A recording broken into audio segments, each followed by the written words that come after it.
میرے بعض دوستوں نے مجھے آج ڈاکٹر توغڑیا جی کا یہ پریس کانفرنس بھیجی جس میں محترم ڈاکٹر صاحب طالبان کے سلسلے میں یہ بتا رہے ہیں کہ تبلیغی جماعت ان کی ماں ہے، دارالعلوم دیوبند ان کا باپ ہے، اور انہوں نے یہ مطالبہ کیا ہے کہ تبلیغی جماعت کو، دارالعلوم دیوبند کو اور جمعیت علماء کو بند کیا جائے۔ یہ نہیں انہوں نے بتایا کہ جمعیت علماء ہند سے طالبان کا رشتہ کیا ہے، آیا جمعیت علماء ہند ان کا چچا ہے، تایا ہے، ماموں ہے، خالو ہے، کون ہے، یہ نہیں بتایا۔ لیکن مجھے حیرت ہوئی کہ طالبان کو تبلیغی جماعت سے جوڑا گیا۔ تبلیغی جماعت تو ایک ایسی جماعت ہے جو ایسی دھارمک جماعت ہے کہ وہ اگر کوئی کام کر رہے ہیں تو جو بات بتاتے ہیں وہ زمین کے نیچے کی ہوتی ہے کہ موت کے بعد تجھے کس چیز کا جواب دینا ہوگا اور تو اپنے قبر کے اندر کس طرح چین اور سکون سے رہ سکے گا، اور یا آسمان کے اوپر کی بات بتاتے ہیں کہ موت کے بعد تو کس طرح جنت میں پہنچ سکتا ہے اور کس طرح جہنم سے بچ سکتا ہے۔ باقی اس کے علاوہ انہیں کچھ بھی پتہ نہیں دنیا میں کیا ہو رہا ہے، اور نہ وہ اپنے آپ کو دنیا کے جھگڑے میں ڈالتے ہیں۔ طالبان سے ان کا رشتہ اور سنبندھ کیسے جوڑ دیا ڈاکٹر صاحب نے، مجھے حیرت ہوئی۔ دوسری بات یہ ہے کہ دارالعلوم دیوبند کو یہ کہتے ہیں کہ بند کر دیا جائے۔ میں یہ یقین کرتا ہوں کہ دارالعلوم دیوبند کی تاریخ سے ڈاکٹر صاحب بالکل ناواقف ہیں، انہیں کچھ پتہ نہیں ہے۔ میں بتاتا ہوں کہ دارالعلوم دیوبند تو سن 1866 میں جب بنا ہے، جب 1857 کا جہاد جس میں ہندو اور مسلمان دونوں شریک تھے اس میں ناکامی ہو گئی، اور خاص طور پر جو مسلمانوں کے مجاہد تھے اور جنگ کر رہے تھے غلامی کے خلاف، ان کو چن چن کر دلی کے اندر پھانسی دے دی گئی۔ 33,000 علماء کو دلی کے اندر قتل کیا گیا، اور لال قلعے سے لے کر کے جامع مسجد تک جو درخت تھے ان پر ان کو لٹکا دیا گیا۔ اس کے بعد دارالعلوم دیوبند کو بنایا گیا۔ دارالعلوم دیوبند کے بڑے بڑے سپوتوں نے لوہا لیا ہے انگریزی حکومت کا۔ ڈاکٹر صاحب نہیں جانتے کہ حضرت شیخ الہند مولانا محمود حسن یہیں سے پڑھ کر کے نکلے تھے، جن کو مسٹر مسٹن یہ کہا کرتا تھا کہ اگر شیخ الہند کو جلا کر راکھ کر دیا جائے تو اس کی راکھ سے بھی انگریز کی دشمنی کی بو آئے گی۔ وہ آدمی ایسا ہے کہ جو مالٹا کی جیل تک پہنچ گیا اور انگریز نے گرفتار کر کے ان کو 7 سمندر پار وہاں بھیج دیا۔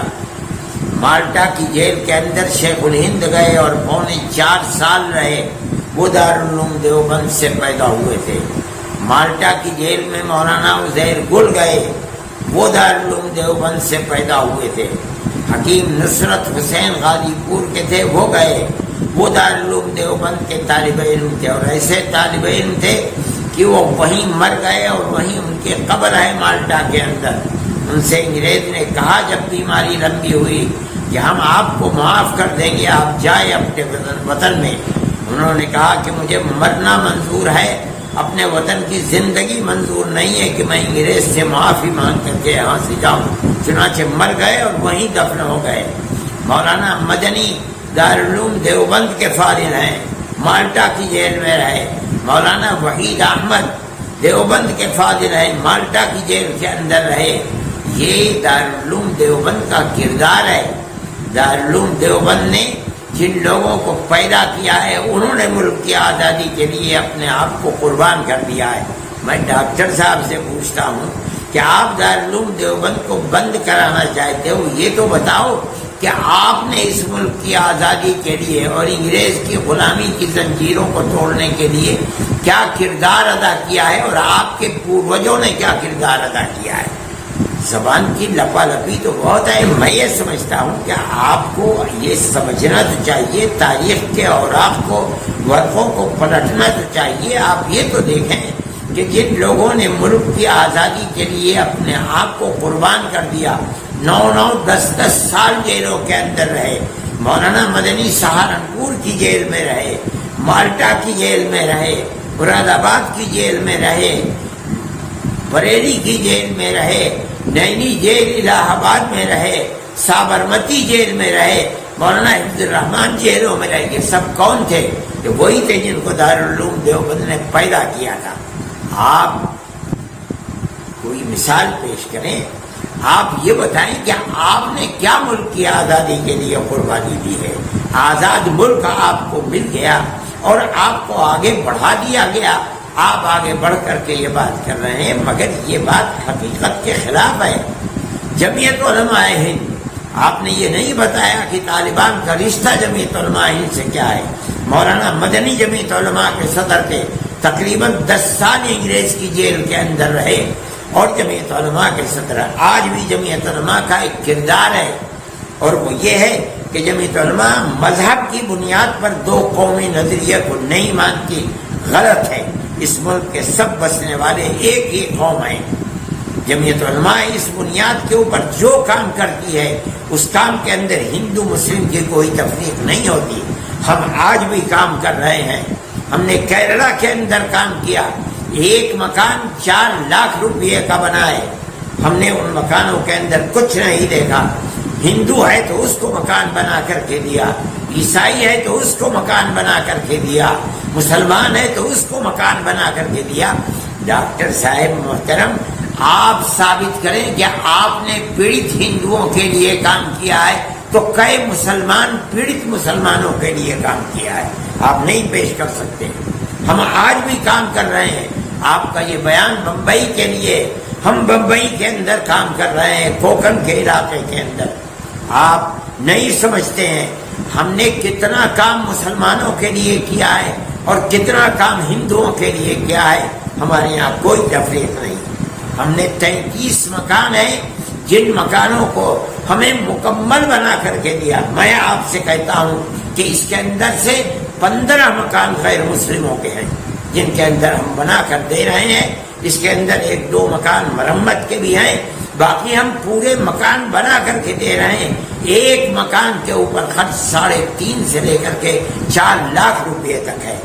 ہمارے نزدیک سب ایک قوم ہے، 2 قومیں نہیں ہیں. یہ آپ کا نظریہ ہے، ہمارا نظریہ تو ایک ہی ہے. یہ کام جمعیت علماء ہند کر رہی ہے. آپ یہ چاہتے ہیں کہ اس دروازے کو بند کیا جائے تو آپ یہ بتائیے کہ کام کرنے کا طریقہ کیا ہے. آپ مجھے یہ بتائیے اور آپ میڈیا کے اندر بولیے کہ آپ نے کتنے کام کیے ہیں جس کے اندر پریشان حال اور پیڑت ہندوؤں کی آپ نے مدد کی ہے تو مسلمانوں کی بھی مدد کیا. آپ بتائیں، پھر اس کے بعد کہیں کہ جمعیت علماء کے دروازے کو بند کر دیا جائے. میں یہ سمجھتا ہوں کہ آپ کو تاریخ پڑھنی چاہیے، سمجھنی چاہیے. سب کو ایک ہی لاٹھی سے نہیں یہاں کہا جا سکتا. آپ جو بات کہیں، آپ ایک ذمہ دار آدمی ہیں، اس کے بعد آپ یہ بات کہیں. جن چیزوں کو، جن اداروں کو آپ بند کرنا چاہتے ہیں، یہ ادارے تو ہندوستان کی جان ہیں اور صحیح رخ کو پیش کر رہے ہیں. میں نہیں مانتا کہ کسی مذہب کا ماننے والا اس نفرت کی سیاست کو قبول کرے گا. جو کر رہا ہے وہ کسی مذہب سے تعلق نہیں رکھتا، ایک غلط بات کر رہا ہے.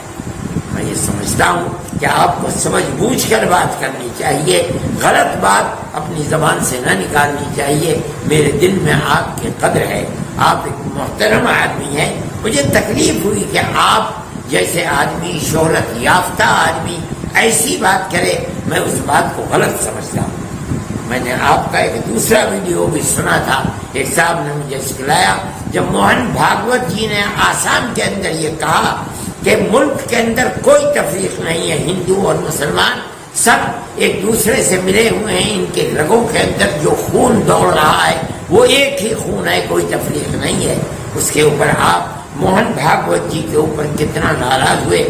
میں یہ سمجھتا ہوں کہ RSS کے سنچالک کی یہ بات بڑی بہترین بات تھی اور وہ یہ سمجھ رہے ہیں کہ اس ملک کو زندہ کس طرح رکھا جا سکتا ہے اور اپنے اس ملک کے اندر امن و امان کی کس طرح پیدا ہو سکتا ہے. آپ نے ان کی ذات کے اوپر بھی کیچڑ اچھالی ہے. میں یہ سمجھتا ہوں کہ آپ کی یہ بات غلط ہے اور جس رخ پر آپ چل رہے ہیں وہ رخ غلط ہے.